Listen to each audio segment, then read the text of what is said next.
দেখো বন্ধুরা, এটা কিন্তু কালকের আমি রাত্রেবেলা ভিডিওটা করেছিলাম এইটুকুই। মানে দেখো, শাড়ি সায়া ব্লাউজ নতুনটা নিয়ে নিচ্ছি কিসের জন্য, সবটাই দেখতে থাকো। তোমরা টাইটেল থাম্বনেল দেখে নিশ্চয়ই বুঝতে পেরেছো। Welcome to my channel AJ creation. আশা করি তোমরা সকলেই ভালো আছো, আর আমরাও খুব খুব ভালো আছি। বড়োদেরকে প্রণাম, আর ছোটোদেরকে অনেক অনেক ভালোবাসা দিয়ে আজকে ভিডিওটা এখান থেকে শুরু করছি। তা চলো দেখতে থাকো, আই হোপ তোমাদের খুব খুব ভালো লাগবে। তো দেখতেই পাচ্ছ আমি রেডি হয়ে গেছি, আর ব্যাগের মধ্যে কাল রাত্রে যেগুলো ঢুকিয়ে রেখেছিলাম সেগুলো নিয়ে নিয়েছি। আর ওর মধ্যে শুধু শাড়ি সায়া ব্লাউজ ঢোকায়নি, একটা গামছা নিয়েছিলাম, তারপরে সিঁদুর, চিরুনি, টিপ এইসব নিয়েছিলাম। নিয়ে দেখো বেরিয়ে পড়লাম। আর এখন কটা বাজে জানো তো? 4:30। আর দেখো 4:30 বাজে, রাস্তাটা দেখো পুরো মনে হচ্ছে না এখনও অন্ধকার। হ্যাঁ, এখনও বন্ধুরা অন্ধকার, কিন্তু এখনও সলক হয়নি। তো বেরিয়ে পড়লাম আমি, আমার দিদি আর পাশের বাড়ির একটা দিদি, 3জন মিলে। তা কোথায় যাচ্ছি সবটাই তোমরা টাইটেল থাম্বনেলটা দেখে তো বুঝতেই পেরেছো। তো আজকের হচ্ছে বিপত্তারিণী পুজো। তো মা সবাইকে মঙ্গল করুক, সবাই ভালো থেকো, সবাই সুস্থ থেকো, আর সবাইকে অনেক অনেক ভালো রেখো। মা সবাই যেন ভালো থাকে এই কামনাই করি সবার কাছে। তো দেখো এখানে আমি আর দিদি দাঁড়াবো, মানে পাশের বাড়ির দিদি আর আমার দিদি আসছে গলিটা দিয়ে, তো তার জন্য একটু দাঁড়িয়ে থাকলাম। আর আকাশটাও দেখো কত সুন্দর লাগছে কিন্তু। আর হাঁটতে হাঁটতে ভিডিওটা করছি, তো ওর জন্য দেখো ক্যামেরাটা কিন্তু কাঁপছে। তো দেখো, আর গাড়ি ঘোড়া কিন্তু সারা রাতই চলে আমাদের এখানে, জানো তো, মানে অটো রিক্সা সারা রাতই থাকে। ওর জন্য কোনো অসুবিধা হয় না। আমরা কোথাও যাই যখন, অনেক রাত হলেও কোনো ব্যাপার না। তো এখানে সারা রাতই অটো টটো সব চলে, অটো রিক্সা। আর দেখো ভোরবেলা কিন্তু অনেকেই বেরিয়ে গেছে মর্নিং ওয়াক করতে, কেউ বেরিয়েছে হচ্ছে পুজো দেওয়ার জন্য। মানে আমরা তো পুজো দিতে বেরিয়েছি, তা শুধু তো আমরা বেরাইনি, অনেকেই বেরিয়েছে পুজো দিতে। তো দিদি ওই রাস্তাটা দিয়ে আসছে বলে আমরা দুজন এখানে দাঁড়িয়ে দাঁড়িয়ে একটু আমি এদিক ওইদিক করে ভিডিও করে নিচ্ছি। এই যে এই দিদিটা, এ হচ্ছে পাশের বাড়ি। তোমরা অনেক ভিডিও তো দেখোছো ওকে আমার। আর এই দেখো এরা মনে হয় কাজে বেরাচ্ছে, মানে যে যার কাজে নিয়েই সবাই ব্যস্ত ব্যস্ত সকাল, জানো তো, মানে ব্যস্ত ভোর ঝাড়ে বলে। আর এখন অনেকটাই ভোর হয়ে গেছে তো। আর সবাই দূর দূরান্ত যারা কাজে যায় তারা তো কাজে বেরিয়েই যাবে ভোরবেলা। আর যাদের যা কাজ সেই নিয়েই সবাই ব্যস্ত থাকবে। আর দেখতে পাচ্ছ রাস্তাটা কিন্তু আমার দিদি আসছে কিন্তু, জানো তো, রাস্তাটা দিয়ে। আর আমরা প্রতি বছরেই পুজোটা করি, আর প্রত্যেক বছরই আমরা গঙ্গায় যাই। দক্ষিণেশ্বরে যেতে পারি না, কিন্তু মানে আইড়িতলায় নাইলে বাগবাজারে, এই দুটোর মধ্যে একটাই যায়। কেন জানো তো? এই দিনটা তো স্কুল ছুটি থাকে না।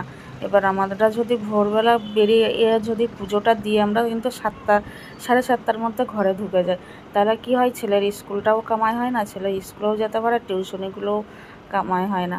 ওই কারণেই জানো তো এত ভোরবেলা বেরানো। আর ওই যে দেখতে পাচ্ছ আমার দিদি আসছে কিন্তু, মানে রানিং দেখো কত। আর আমাদের বেরানোর কথা ছিল 4টে, জানো তো, ও আমাকে বললো 4টেই বেরাবো। আমি 4টের আগের থেকেই উঠে রেডি হয়ে বসে আছি, আর ওদেরকে ফোন করছি, ওরা বলে কি এই তো উঠলাম সবে। আর আমার দিদি না ঘুমিয়ে পড়েছিল বলে, আমার না একদমই খেয়াল নেই যে ভোরবেলা বেরাবো, মানে ওর মাথায় ছিল না। আর এদিকে দেখো আমরা এবার অটো ধরার জন্য যাচ্ছি। আগে না অটো ধরতে আমাদের এত দূর আসতে হতো না, জানো তো, বাড়ির সামনে দিয়েই অটো পেয়ে যেতাম একটানা কেষ্টপুরে। আর এখন কী হয়েছে, এটাই একটানা অটো চলে না, জানো তো। ওই কারণে আমরা খাল পার হয়ে ওপারে গিয়ে তারপর অটো ধরি। একটানা অটো মানে 10 টাকা ভাড়া, আর এটা যদি আমরা কেটে কেটে যাই এটা 16 টাকা ভাড়া পড়ে। তাহলে কে বলো 8 টাকার জন্য আমরা, মানে 8 টাকা বেশির জন্য আমরা কেন এই ধার দিয়ে যাবো, তার থেকেও পার হয়েই যাবো। দেখো ব্রিজটা পার হয়ে তারপরে ওই ধারে গিয়ে অটোতে উঠবো, উঠে সোজা চলে যাব কেষ্টপুর। কেষ্টপুর দিয়ে বাস হোক অটো হোক ধরে চলে যাবো আমরা আইড়িতলা। বেশি সময় লাগেও না, আর কম খরচাতেও হয়ে যায়। সবাই তো চায় যত সংসারে কম খরচা, মানে যত কম ব্যয় হয় সেই বুঝে তো খরচা করতে, না আমরা যতটা পারি যে কম খরচা হবে, কম ব্যয় হবে, তো তাহলে তো একটু সঞ্চয় করা যাবে। ওই কারণে তো মা বিপত্তারিণী যদি মাথায় সহায় করে সবাই, তাহলে সবাই সুস্থ থাকবে, ভালো থাকবে। আর দেখো অটোতে উঠে গেছে, আর অটো এখানে দেখো, অটো কিন্তু এখানে লাইন দেওয়া ছিল। তো দেখো আমরা কেষ্টপুরে চলেও এসেছি, সরি ভুল বললাম, আমরা এই আইরিতলায় চলে এসেছি জানো তো। আইরিতলায় এসে তারপরে এবার পুজো দেবো। আর এখানে আমরা তিনজনে গল্প করতে করতে যাচ্ছিলাম তো, আর খুব হাসাহাসি করছিলাম জানো। তারা দেখো এখন কিন্তু পুরো আলো ফুটে গেছে, দেখতে পাচ্ছ। আর দেখো কত ভিড় এখানে, শুধু কিন্তু আমরা আসি না, শয়ে শয়ে মানুষ এখানে এসে পুজো দেয় গঙ্গায় স্নান করে। আর এটাই বেটার মনে হয় জানো তো, গঙ্গায় স্নান করে শুদ্ধ হয়ে শুদ্ধ বস্ত্র পরে তারপরে পুজো দেওয়াটা মন থেকে না একটা অন্যরকম শান্তি পাওয়া যায়। ওই কারণেই গঙ্গায় চলে আসি আমরা। নীলের উপোসটা আর এই বিপত্তারিণীটা গঙ্গায় এসে স্নান করে তারপরে করি জানো তো। তো দেখো প্রচণ্ড পরিমাণে ভিড়, তো আমরা কোন ঘাটটায় নামবো সেটাই বুঝতে পারছিলাম না। আর দেখো আকাশটা এত সুন্দর লাগছে না সকালবেলাটা, তো সেটাই তোমাদের সাথে একটু শেয়ার করছি জানো তো। মানে আমার আকাশটা দেখতে না এত ভালো লাগে, আরও যদি একটু রঙিন রঙিন সিনারিগুলো যদি ওঠে আকাশে, মানে কি বলবো, সে সকাল বলো আর বিকাল বলো, আমার না এই আকাশের ভিডিও করতে, তারপরে তোমাদের সাথে একটু শেয়ার করতে না খুব খুব ভালো লাগে। আমি একা কেন দেখবো, তোমাদেরকেও একটু দেখিয়ে দিলাম। আর গঙ্গার পাশ মানে যদি এই আকাশটা দেখতে কত সুন্দর লাগছে তোমরা বলো একটুখানি কমেন্টে, কিন্তু জানি যে দারুণ লাগছে কিন্তু সিনারিটা না, মানে মন ছুঁয়ে যাচ্ছে। আমি এডিট করতে করতে সত্যি অবাক, বলি কত সুন্দর সিনারিটা আমি তুলেছি। অ্যাকচুয়ালি কিন্তু আমি না তখন অতটা খেয়াল করিনি, আমি গঙ্গার ভিডিও করার জন্য ব্যস্ত হয়ে গেছি।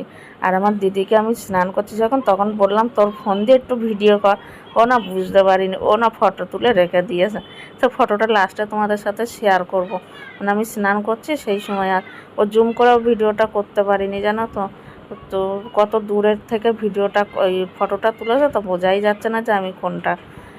আর এই দেখো এখানে সবাই কিন্তু স্নান টান করে রেডি হয়ে গেছি, শুদ্ধ বস্ত্র মানে নতুন শাড়ি টাড়ি পরে নিয়েছি সবাই। আর এই দেখো পুজোর থালাও নিয়ে নিয়েছি, এবার পুজোটা দিয়ে দেবো।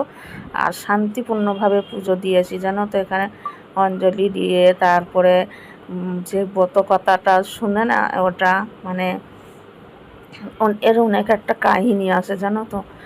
আমি পুরোটা হয়তো বলতে পারবো না তোমাদের, মানে অনেক বড় হয়ে যাবে তাহলে ভিডিওটা।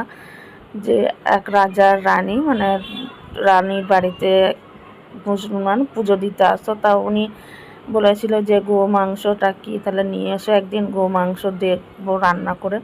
তা রাজামশাই কীভাবে জানতে পেরেছিল জানো তো। তা রাজামশাই জানতে পারলে রাজামশাই জিজ্ঞাসা করেছিল রানীকে যে ওই ঝুড়ির মধ্যে কী আছে। তা রানী না তখন ভয়তে বলে যে ঝুড়ির মধ্যে ফুল আছে, এরকম একটা কাহিনী, মানে কী বলবো। তা উনি না তখন মা বিপত্তারিণীকে না স্মরণ করেছিল যে তুমি আমার রক্ষা করো, আমার আমার এর থেকে রক্ষা করো তুমি। তা তখন রাজামশাই ওইটা সরিয়ে দেখে যে ওর মধ্যে কতগুলো জবা ফুল ফুটে আছে।